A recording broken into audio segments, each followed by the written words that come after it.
దేవుని నామానికి మహిమ, ఘనత, ప్రభావములు కలుగునుగాక. ఆమెన్. నా ప్రియ సహోదరి సహోదరులైన మీ అందరికీ నా యొక్క హృదయపూర్వకమైన వందనములు తెలుపుకొనుచున్నాను. అలాగే వాక్యం చదువుకుందాము. ద్వితీయోపదేశ కాండము 8వ అధ్యాయము 17వ వచనము. అయితే మీరు మా సామర్థ్యము, మా బాహుబలము, ఇంత భాగ్యం మాకు కలుగు చేసినని అనుకొందురేమో.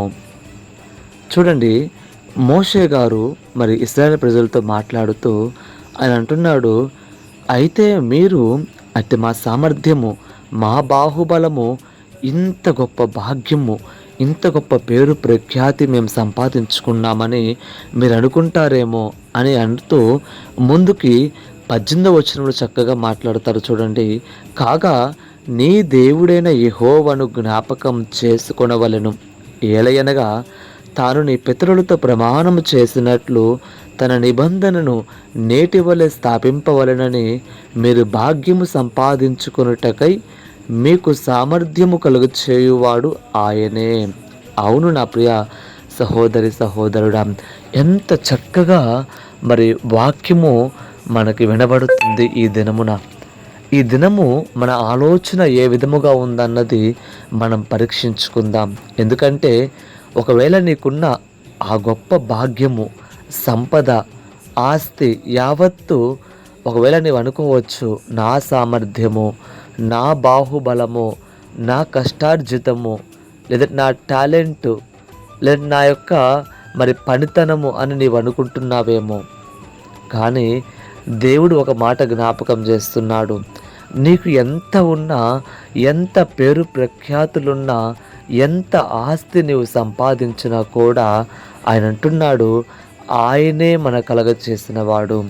ఇంత గొప్ప సామర్థ్యము, ఇంత గొప్ప మనకి మరి భాగ్యము సంపాదించుకోవడానికి ఆ కలుగు చేసిన వాడు ఆయనే అన్న మాట మర్చిపోవద్దు నా ప్రియ సహోదరి సహోదరుడా. ఐగుప్తు నుంచి వచ్చావు, ఐగుప్తులో పడ్డ ఆ శ్రమను, ఐగుప్తులో పడ్డ ఆ బానిస జీవితమును, ఐగుప్తులో ఆయనకు పెట్టిన మొరను ఎలా మర్చిపోతున్నావు? ఎలా మర్చిపోతావు నా ప్రియ సహోదరి సహోదరుడా? ఐగుప్తు అనే మరి లోకము నుంచి కానాను అనబడుతున్న మరి ఆ పరలోకముకు చేర్చబడుటకు నీవు విడిపించబడి ఈ యొక్క అరణ్య యాత్రలో జీవిస్తూ నడుస్తున్నప్పుడు గడిచి వచ్చిన జీవితాన్ని, గడిచి వచ్చిన ఆ అద్భుతాన్ని, ఆ మేలులను ఎలా మర్చిపోగలవు నా ప్రియ సహోదరి సహోదరుడా? అది ఎలా సాధ్యము? ప్రభువు చేసిన కార్యములు, ప్రభువు మన పట్ల చేసిన ఆ గొప్ప ఆశ్చర్య కార్యములు అది ఎలా మర్చిపోగలము? ఎంత మాత్రం మనం అతిశయించవలసిన మరి ఆ యొక్క అవసరం లేదు. మన అతిశయ కారణము ఆయనే మన జీవితంలో లేకపోతే మన సామర్థ్యము, మన సంపద, మనకున్న సమస్తము కూడా అది జీరో. ఎందుకంటే ఆయన లేనిది మనకి ఎంత కలిగి ఉన్నా కూడా అది శూన్యము నా సహోదరి సహోదరుడా అని నీవు ఈ దినము జ్ఞాపకం చేసుకోవాలి. ఆయన నీతో ఉండాలి, ఆయన నీతో నడవాలని ఆయన ఆశపడుతున్నాడు. కాబట్టి ఆయనకు అవకాశం ఇచ్చేవారుగా మనం ఉండాలి. ఐగుప్తు అనబడుతున్న లోకము నుంచి విడిపించబడి కానాను అనబడుతున్న ఆ పరమపురముకు చేర్చబడుటకు మరి నడిపించబడుతున్నప్పుడు, ఈ అరణ్య యాత్రలో ఉన్నప్పుడు మరి కానాను చేర్చబడాలని నీవు ముందుకు వెళుతున్న నీవు, నేను, మనందరము కూడా మరి గడిచి వచ్చిన జీవితాన్ని మర్చిపోకూడదు.